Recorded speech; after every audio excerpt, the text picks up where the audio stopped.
Okay, here we go. Chapter 17, Ottomy stalls. When we read last, they were headed out to check on the substitute teacher, or the original teacher, and they were trying to find some of the stops for the below ground railroad. It was a double-decker bus, blue and gold, tall in height but short in length, the better to avoid getting stuck at any of the many tight corners on its route. JJ took a pass from his wallet and held it out for the driver to punch with a little silver handheld device, then proceeded to the vehicle's upper level. Marzana dug more change out of her pocket and dumped it in the hopper as she followed him with Meddy on her heels. The lower level was crowded with commuters, but there was nobody up above. They took seats near the back just in case, JJ and Marzana on either side of the aisle, and Meddy in the seat right in front of Marzana. When they were settled, JJ took out his deck of cards again and swiveled sideways in his seat to face the girls. "So, what kind of magic can a ghost do?" he asked, performing another fancy, perfectly alternating shuffle in his hands. He looked up with a grin, which faded when neither Marzana nor Meddy looked properly impressed.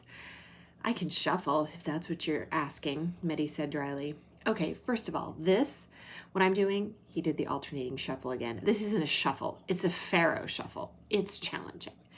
Plenty of people can't do a pharaoh at all, let alone a perfect one. Fun fact, if you do 8 perfect pharaoh shuffles, it returns the deck to exactly the order it was in before you started." He held out the cards to Meddy. She looked down at them, then up at him. "Don't make me say it," he sighed. "Fine." Meddy picked one. "Now put it back." The ghost girl obeyed, sliding the card into the middle. "Now observe." JJ raised one finger, lifting it away from the top of the deck. One card rose up. He snatched it and spun it to face Meddy and Marzana. "That yours?" Marzana glanced over. 8 of diamonds. Meddy looked unimpressed. "I think you know it is." JJ sniffed. "You sound like you think you can do better." "You're asking me if I can do card tricks?" Meddy looked at the deck thoughtfully. She took it, shuffled it, and passed it back to JJ. "Shuffle, cut, whatever you want. Pick one." JJ shuffled, cut the deck in half, shuffled again, and handed it back. Meddy fanned the deck. He selected a card. "Show it to me," Meddy ordered. JJ flipped the card in his fingers with a little flourish to show them the ace of spades. Yes, Meddy said impatiently. "Ace of spades, very impressive." She held the deck back out. "Put it wherever." JJ tucked it back into the deck somewhere around the middle. "Okay." Meddy put the deck on her knee, squared it up neatly, and quickly placed her finger on the top card before the jolting of the bus could shift the stack. As they watched, her finger sank straight through the cards in slow degrees until finally, thoughtfully, Meddy paused. "I think..." Yes. She gave her half-buried finger a gentle flick, and a single card shot forward out of the deck and into JJ's hands. He turned it over. Ace of spades. Meddy fanned her hands. Ta-da! Her flourish was cut short as the bus went over a bump. JJ grabbed the cards before they could fly everywhere. Okay, you get points for flair there." The bus lurched again, and JJ almost lost his grip on the deck. Marzana glanced around. They were emerging from the old part of town into 10 Churches, the neighborhood to the south. "That's my school," JJ said, pointing to a low building off to their left. "My house is just about 10 minutes away." Marzana nodded absently. She knew this neighborhood. It was Nyala's, too, after all. Right next to the school, JJ had pointed out, was the primary school Nyala had gone to, right up until her parents had decided to transfer her to Marymead in 6th grade. Meddy, however, was looking around as if transfixed. Marzana followed her eyes, wondering what was so interesting. Houses, yes, piled up on top of one another, as they were throughout the Liberty, but here, at least, the brick streets were wide enough for a bus, which meant fewer deep shadows and more sky. JJ's school actually looked like an educational institution and not a refurbished mansion. All right, yes, the roof had been built upon, like the roof of almost every other low edifice in Gamerbun. Ooh, that's a good word, edifice. But somehow it was only a nice little park up there, rather than another 3 or 4 stories worth of buildings. And there was the old iron, of course. Marzana had grown up with it, and if you grew up with old iron, you did sort of stop seeing it as unusual. On the other hand, while you could forget to notice it, you could never fail to spot it if you were looking. Wrought whorls of metal climbing buildings like vines, lampposts that leaned at odd angles or that partially swallowed whatever stood beside them, trees, gates, corners of buildings, fences that followed unlikely routes, rising up out of the ground like sea serpents, breaching and diving, rather than lying in nice straight lines around a yard. There was still a lot of it here, now that she was looking, but surely Meddy wouldn't find that strange. Greenglass House stood alone on its particular bit of hillside, but the nearest district, where presumably Meddy would have spent a lot of time, was the Quayside Harbors, which had more old iron than any other place in Nagspeak. And then Marzana remembered that Meddy had been dead for decades, occasionally present in Greenglass House, but never, in all that time, able to leave until just recently, when she and Milo had worked out their hack with the reliquary.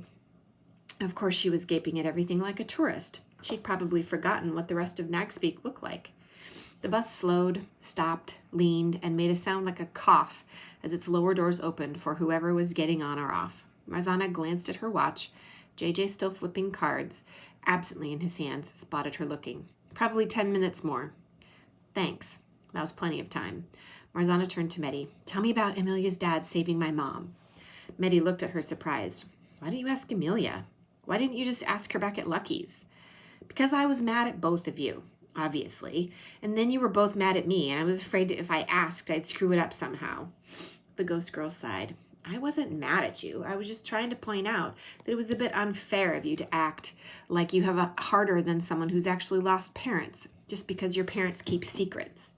She smiled, a sad, sympathetic smile. All parents keep secrets, especially parents in our folks' line of work. No, it's everybody's parents, JJ put in. My folks are boring as anything, and they still manage to keep secrets. I have no idea what they think they need to be secretive about or why they think I care, but somehow they still do it. There was yet another of the many reasons Marzana got stressed out when she talked to people. She'd asked a perfectly simple question, assuming Meddy knew the answer, which clearly she did. And instead of getting that answer, Marzana had somehow found herself on the receiving end of a lecture. This wasn't the conversation she'd wanted to have. I'll ask Amelia, she said, forcing her words to come out evenly. But for now, just tell me, would you?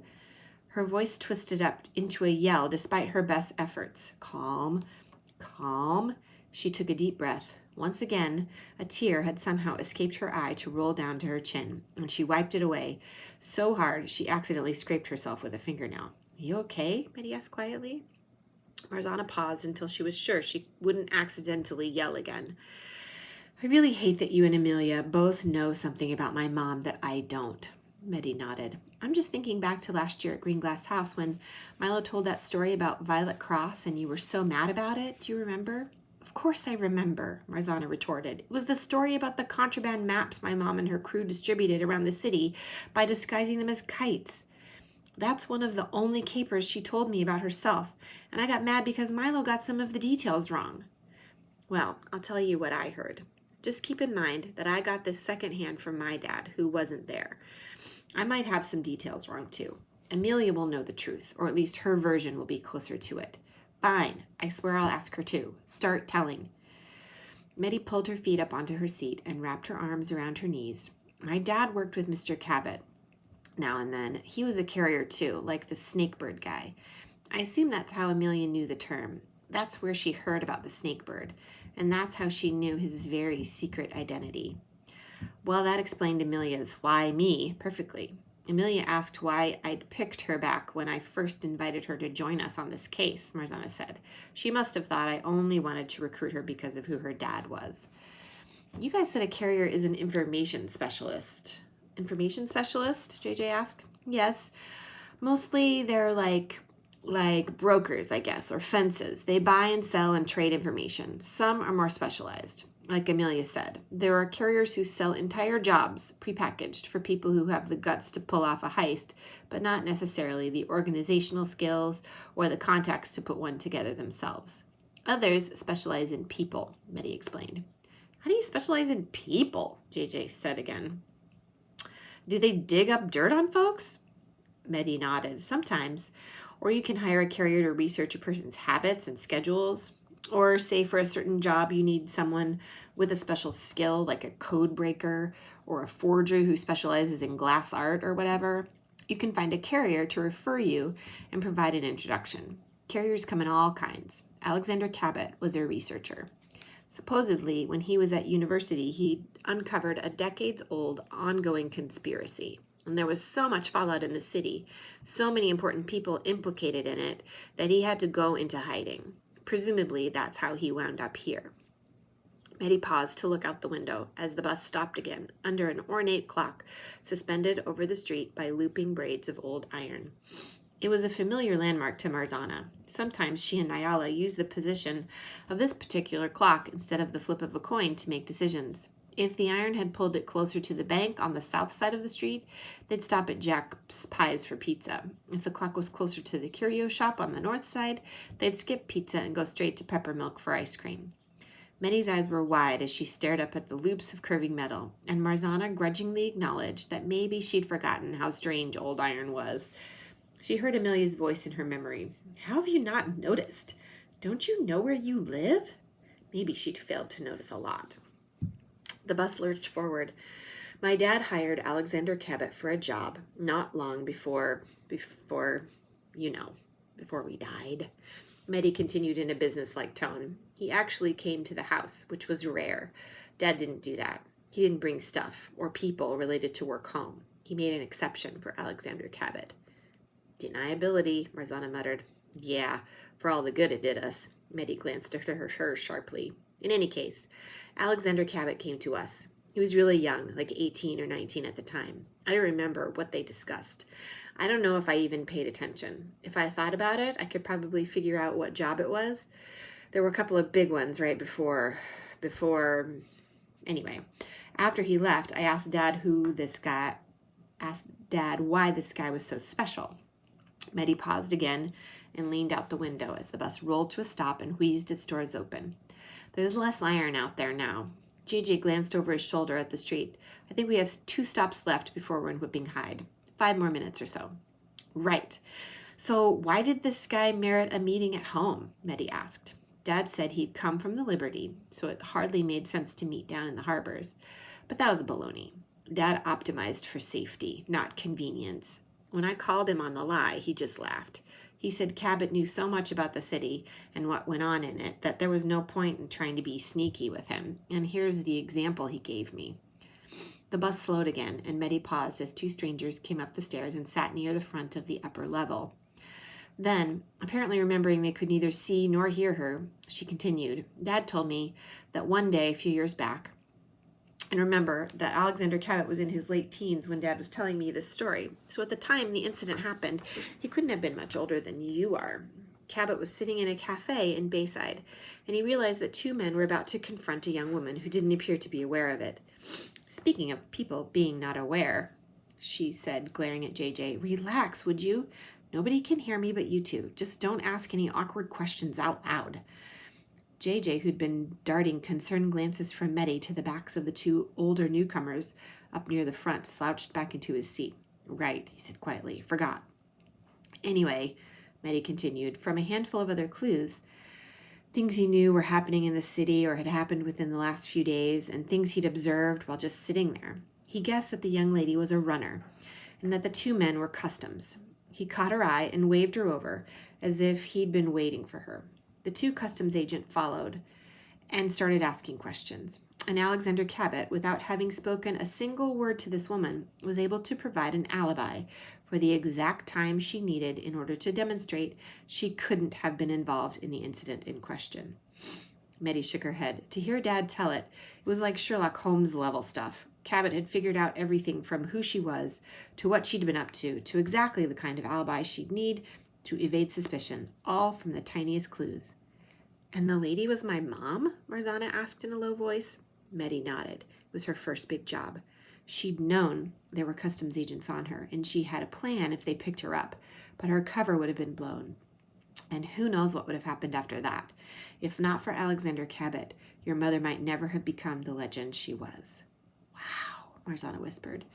She leaned back in her seat, delighted. Thank you. This was exactly the kind of thing she would never pry out of her mother.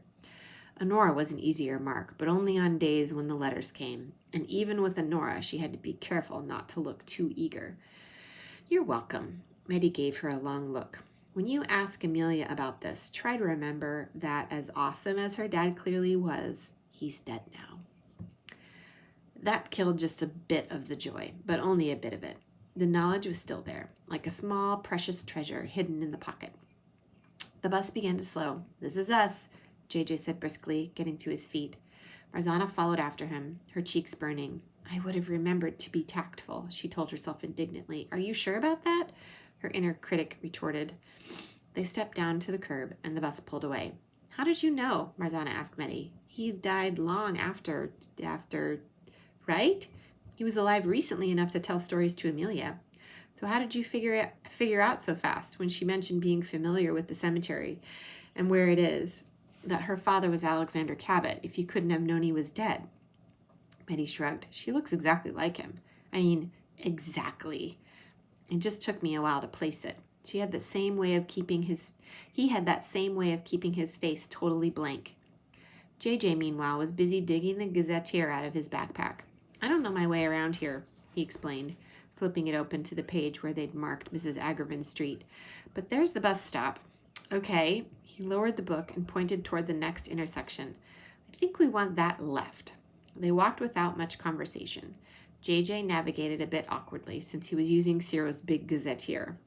Meddy wandered around in her touristy daze, and Marzana trailed a step behind, wondering whether Cassie from the Saddlery Knot books ever felt like she was not really much of a leader after all. Whippinghide was another very old part of town, and Marzana was struck immediately by the surprising number of buildings with only 2 stories to them. Squat buildings, even privately owned ones, almost never stayed that way in Gamerbund. Yet there were entire streets whose rows of low-slung houses twisted like lizards, the neighboring lanes full of more standard Liberty structures, towering up and around, and even occasionally over them where walkways had been built between the taller buildings, as if the lower ones were nothing more than an inconvenience to be bridged. Perhaps to help justify the hoarding of all that unused vertical space, the residents of the squat buildings had put up a handful of little green ceramic plaques to commemorate the rich history of their neighborhood.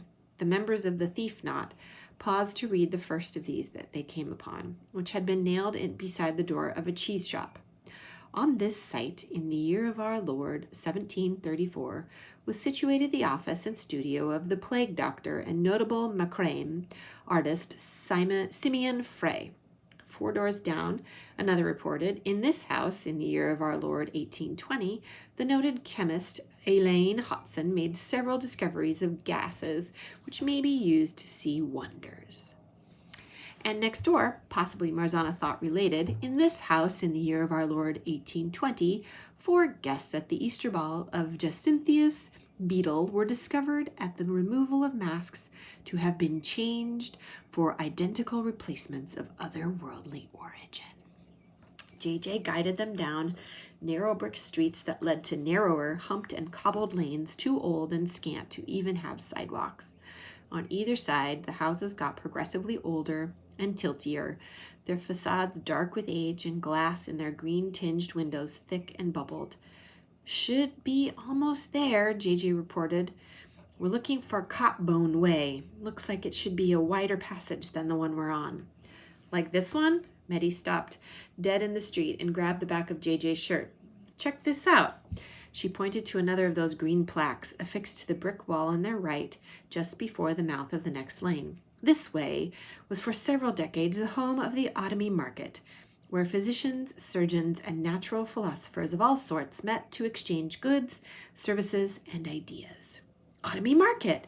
Wasn't that the name of the station Milo mentioned?" she demanded, tugging JJ's shirt repeatedly in her excitement.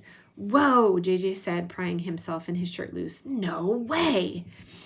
"The name of the station was Ottomy Stalls," Marzana said, a little stunned. "But a market has stalls." JJ looked from the plaque to his map, then back up at the entrance to the lane, then all around them. "Will you look at that?" He pointed higher up on the opposite wall, where a rectangle of the same green ceramic read Copbone Way. "Well, here we are, I guess. We're looking for number 72. Copbone Way was wider, but not by much. Like the street they'd just been on, it lacked sidewalks and was lined on both sides by low row houses, most of which sported glassy bow windows and candy-striped awnings that brought the striped canopy in Granddad Del Olmo's drawing of the Ottomy stall's facade irresistibly to Marzana's mind. Many here were faded, but all were neat and fluttering cheerfully in the cooling evening breeze, which began pushing at Marzana's back almost the second she and her friends turned into the lane, and did not deign to let up for more than a second or two. Almost every building under those flapping awnings had a little green historical marker and business hours that ended at 5. If we'd gotten here an hour earlier, Marzana wondered, would there actually be people around? But Copbone Way was so quiet she couldn't quite imagine it otherwise. They had to hunt for a bit to find a facade with an address number, and since almost every shop was closed, there was no one to ask for directions. They passed a bookbindery, a law office, a dental sciences museum, and a clown museum before they spotted a discreet number 45 beside the doorknob of a pickle shop. Then they had to hike past a cartographer's studio, a shop full of religious icons, and 4 private residences before they found number 35, realized they were walking the wrong way, and headed back the way they'd come. A yarn shop, a junk shop, a cafe with cane chairs piled out front, a shop whose window was mostly obscured by the reaching and twisting black branches of the red-flowered shrub in the dusty planter below it. As they drew even with the shrubbery, Marzana smelled a papery perfume for just a second before the red flowers unfolded themselves and rose up, fluttering, a vibrating, shimmering cloud of scarlet butterflies that ascended in shifting patterns, making her think immediately of an armful of red balloons released to find their own bobbing way up into the open air. And then they were gone. Abruptly, JJ stopped in the middle of the cobbled road. Marzana bumped right into him, and Meddy bumped into her, which resulted in the ghost girl falling straight through both Marzana and JJ and landing on her knees. As Meddy got back to her feet, JJ pointed to a facade very much like the others they'd passed. "That's it," he said. Marzana swallowed down the distinct feeling that she might vomit, which seemed to be a side effect of having a ghost fall through you, and turned to the facade. "Mrs. Agrivan's house?" Incredulously, and looking a bit green himself, JJ shook his head. "No! The station! This is unbelievable!" Just as it had in the blueprint, and just like all the other storefronts on Copbone Way, the Ottomy stall station had a cheerful striped awning over a big front window. The awning was older and shabbier than most of the others they'd passed, and the window was flat, not bowed, the better to paint the faded gold letters that spelled out the name of the station. But it was almost impossible to read the words against the yellowed newspaper that had been taped up inside the glass sometime long, long ago. "Well, it's not quite unbelievable," Meddy said reasonably. "We knew it was going to be here somewhere once we found that plaque. And all these houses look just like the drawing." "But come on," JJ insisted. "It just happens to be on the same road as the missing teacher's house." "Not just the same road," Marzana pointed with a shaking finger at the window. There was a number painted here too, just as nearly invisible against the newspaper. 72. 72 Copbone Way, she said. "That's Mrs. Agrivan's address." Marzana's missing math teacher lived above a below-ground transit station.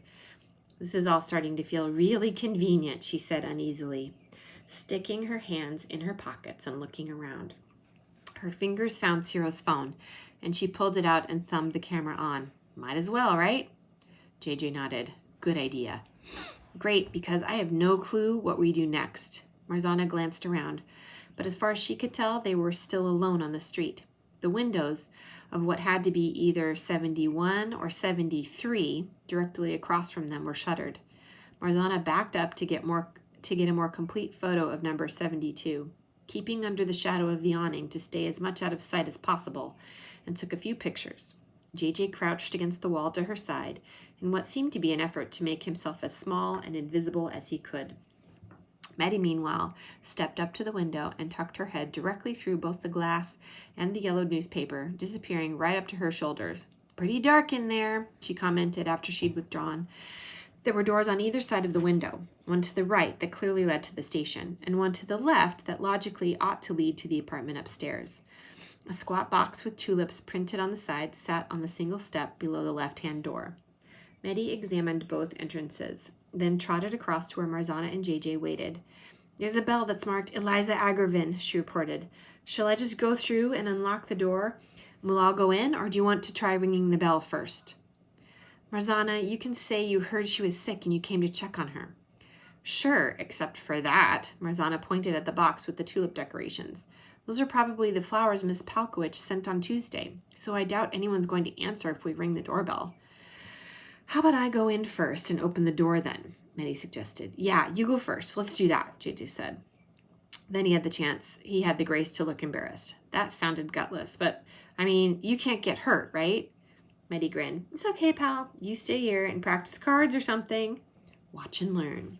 She patted her pockets. "You still have the reliquary, right, Marzana?" Marzana nodded.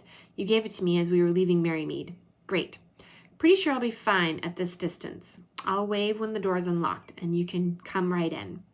She jogged across Cutbone Way, and without pausing, jogged straight on through the front door. A moment later, it swung inward a few inches, and Medi's hand reached out and beckoned. Marzana and JJ hurried over and slipped into a tiny entryway, made even more crowded by a little semicircular table in the corner, where any mail that came through the slot by the door would theoretically fall neatly onto a tray on top. Medi stood next to it, eyeing what looked like several days' worth of mail that had been left to pile up, rendering the tray useless and sending a small flood of letters and circulars to the floor. Marzana bent and poked through the pile. "There's a newspaper here from Tuesday. That was the first day she didn't show up at Merrymead." She stood and faced the stairs, a single, long, narrow flight, lit at the top by a chandelier with frosted glass bells. "I'll take a look," Medi said quietly. "You stay here just in case." She darted up, her feet eerily silent, even though they appeared to pound the steps, and vanished around the corner. Then barely 30 seconds later, she came flying back down the stairs, actually flying, her face a shocked, triumphant, scared mask, and as she swooped down, she shrieked, "Police! She's here! She's there! Police! Call someone! The girl! She's there!" "She is?" Heart hammering, Marzana fumbled in her pocket again for Ciro's phone and numbly punched the numbers had drilled into her from the time she was barely able to walk. "Dial this in case of emergency." "Who's up there?" she asked, shoving the phone against her ear. "Who else?" "There's no one else," Medi said, grabbing for JJ's sleeve with one hand and Marzana with the other. "But they could come back. Come on!" JJ started up the stairs just as the operator at the other end of the line picked up. Marzana shook herself out of Medi's grip. "Yes, hello? We need police to—" The door of the street behind her burst open. Marzana flung herself instinctively for the stairs, shouting, "72 Copbone Way!" into the phone, and as she tried to sprint up out of reach of the new invaders. Something whizzed by her face, a flash of white and red and black and gold that made her flinch low. Another flash flew by, and then another. Marzana scrambled up the stairs practically on her belly. About midway, she raised her head, just enough to see that the flashes were playing cards. JJ was firing down the stairwell at their pursuers. "Throwing for damage," she thought wildly. "He is good with those. I'll have to tell Nyala and Amelia." As soon as she reached the top, JJ grabbed her arm and they darted into Mrs. Agravin's apartment. Someone, it had to be Medi, flung the door shut and locked it. Someone else, the emergency services operator, was shouting at Marzana through Ciro's phone, which was still in her hand. She passed it to JJ. "Take over." Then she pointed to Medi. "Find us another way out. They'll have keys." She hurried deeper into the apartment. In the middle of the living room, a dark-haired girl was tied to a chair. It was the girl from the school photo, right down to the braces and the two long side ponytails. "Peony!" Marzana hurried to her side and pulled away the bandana that covered her mouth. "Are you Peony? Peony Hyde?" "I'm Peony," the girl sobbed as soon as the gag was off. "I'm Peony. I'm Peony." Medi appeared beside the chair. "Marzana, I need you." "I can't. We don't have time." The girl's wrists were bound behind her back and her ankles to the front legs of the chair, all with a single rope. Marzana looked at the knot just between the girl's wrists that secured the whole rig, but it wasn't one she recognized. Of course not. She was fluent in exactly 3 knots out of thousands. She muttered a curse and fumbled in her kit for the multi-tool. "I need you fast," Medi insisted. "Now, just for a minute." "Wait." Marzana's fingers shook. It took 3 tries to pry one of the tool's blades out, but finally she began sawing at the rope just below the knot. It wasn't much thicker than a clothesline, but it was tricky getting a good angle with her knife. Just focus on getting us out of here. I'm focusing, Peony sobbed. Just cut me loose. Not you, Marzana said impatiently. Just hold still. I'm talking about getting us out of here. I need you to listen. Meddy insisted. Listen. Marzana stopped cutting and looked up. It was too quiet. Where was the banging on the door? Come to think of it, how had the kidnappers not already come busting in? Where's JJ? She asked. Who's JJ? Peony wiggled her wrist. Hurry, the rope hurts. Marzana cut through the last strands, then folded the knife and stood up as Peony kicked loose. There were voices speaking from Mrs. Agriven's foyer, strangely calm voices. She followed them and left Meddy to look after the sobbing Peony, completely forgetting that Peony couldn't see or hear Meddy at all. In the foyer, JJ was pacing by the door, with hands deep in his pockets. Just get her, a voice was saying from the other side of it. We'll wait. Just don't do anything until you get her. The voice was muffled, female, familiar. Very, very familiar. Oh, thank God, JJ said as Marzana approached. He waved at the door with a quaking hand. She says, Marzana, she says she's your mom. Oh, boy. Whoa. They found Peony. And Marzana's mom is on the phone. The next chapter is number 72.